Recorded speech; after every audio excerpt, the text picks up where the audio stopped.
Join us aboard a historic train through the beautiful fall landscapes of western Michigan.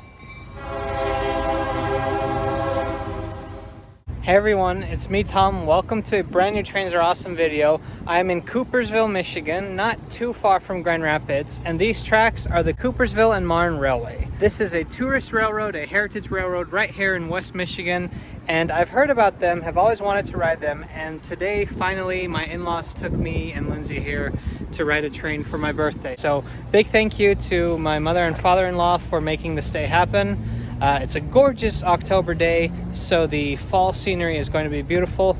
But before we get to any trains today, let's take a quick look around Coopersville Station. I'm fairly certain that this building is not the original station. Still, there's a ticket counter and some information provided. The real fun is outside, however. Besides the train that you can actually ride, there's a whole collection of railroad equipment stored outside.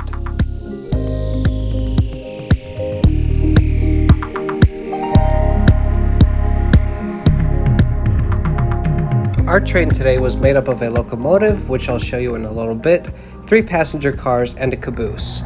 Speaking of the caboose, did you know that for a higher fare you could actually ride along in the caboose?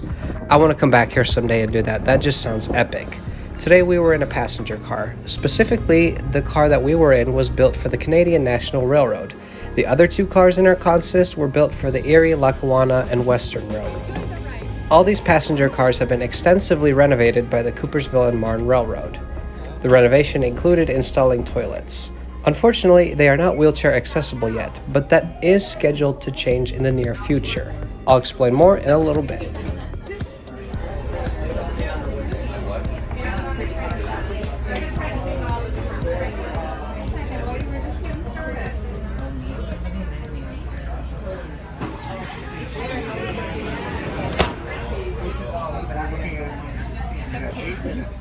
The trains on the Coopersville and Marne usually have some sort of theme to them.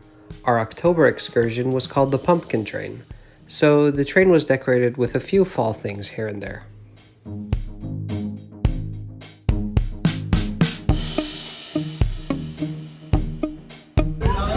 We haven't even left the station yet and the views are gorgeous. You and I can go in the back and see out the window and Jason can have a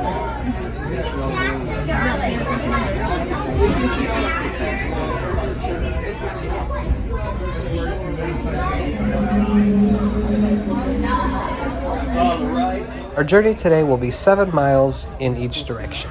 It will take us over an hour and a half to make this 14-mile trip. The Coopersville and Marne Railway may seem unassuming, and yes, there will be some parts of today's trip that are extremely cheesy. However, this line actually has an impressive history. The line opened in 1858 as part of the Detroit, Grand Haven, and Milwaukee Railway.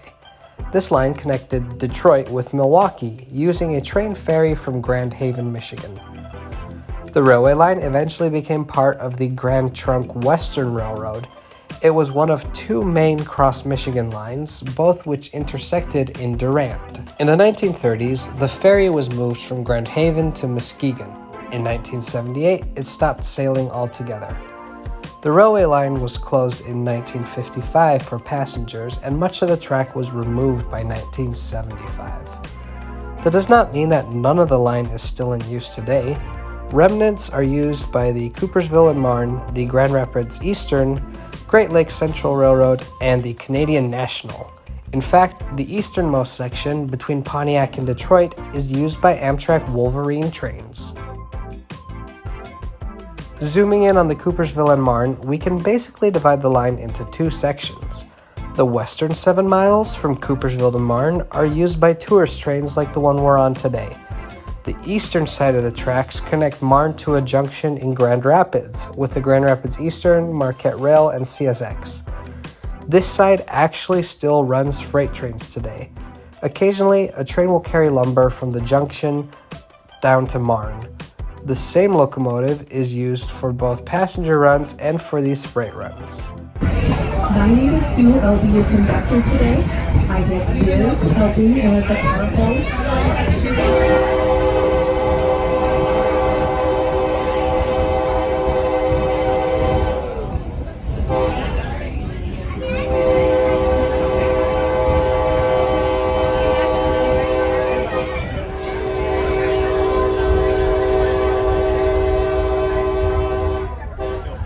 We begin our journey east towards Marne. Top speed will be 10 miles per hour today. I forgot to mention one tiny thing. The excursions are designed with little children in mind, and families flock over here in droves. Now, I personally don't mind the chatter of kids.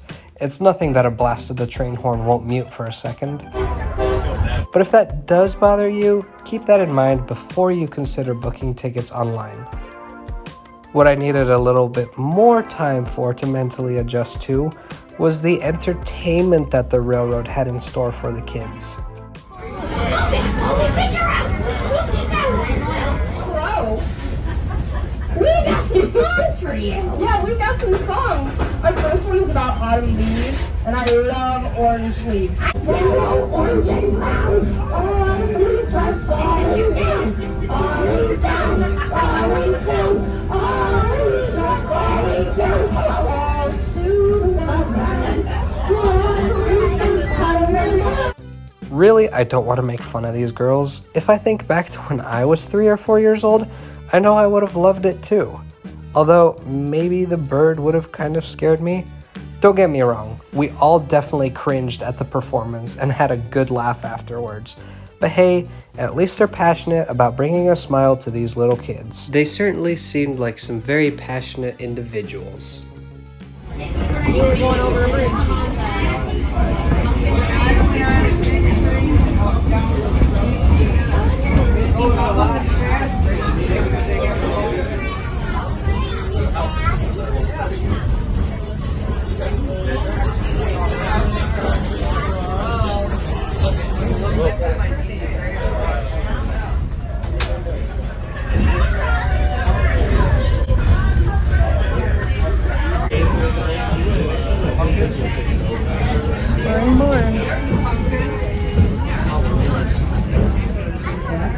We are approaching our easternmost destination of Marne.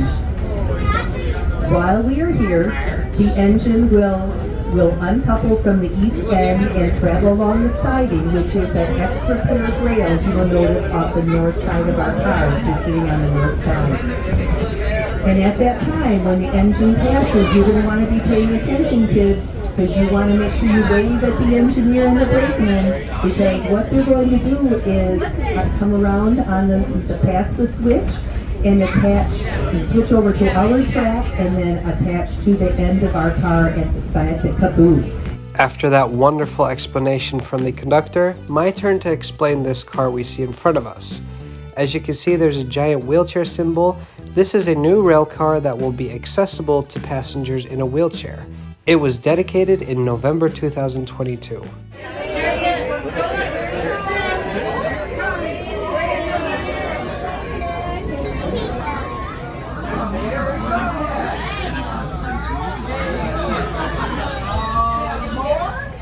On the way back, we were treated to another one of my favorite performances. I've been working on the pumpkin patch all the livelong day. I've been working on the pumpkin patch just to pass the time away. Thank you.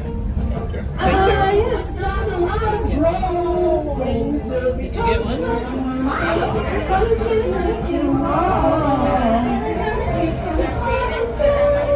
At least they handed out stickers this time. I also really like this newspaper-style information pamphlet about the railroad that they handed out.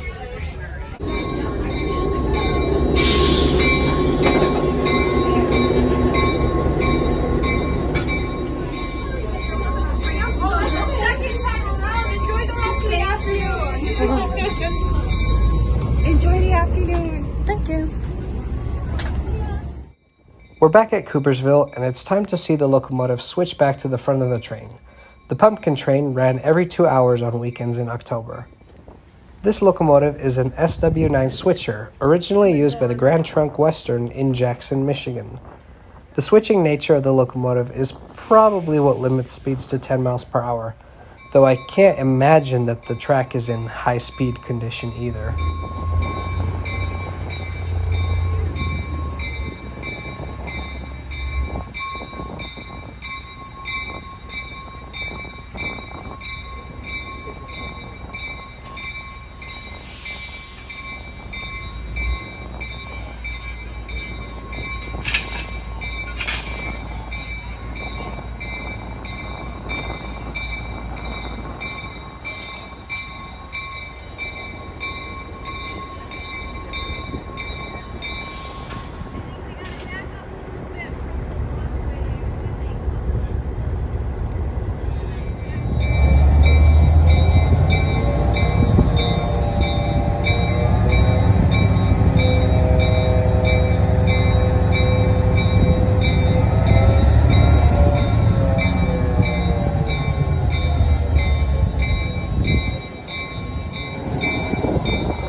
the pumpkin train.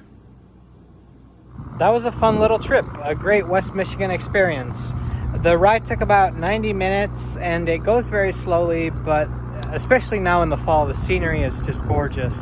It is very much like an entertainment route, so they have all sorts of themed runs throughout the year. There were a lot of children on this train, so keep that in mind if you do want to ride the Coopersville and Marne Railway. It's not a quiet ride, but historic trains, nice scenery. It all adds up to the conclusion that yes, this train deserves a spot on my recommendations list. At the top of that list is the recommendation to subscribe to Trains Are Awesome. If you enjoy this video and you'd like to see more train-themed content, we have much more scheduled to upload, including a bunch of Christmas-themed content for the month of December. You won't want to miss it, so thank you for watching today, and we'll see you next time.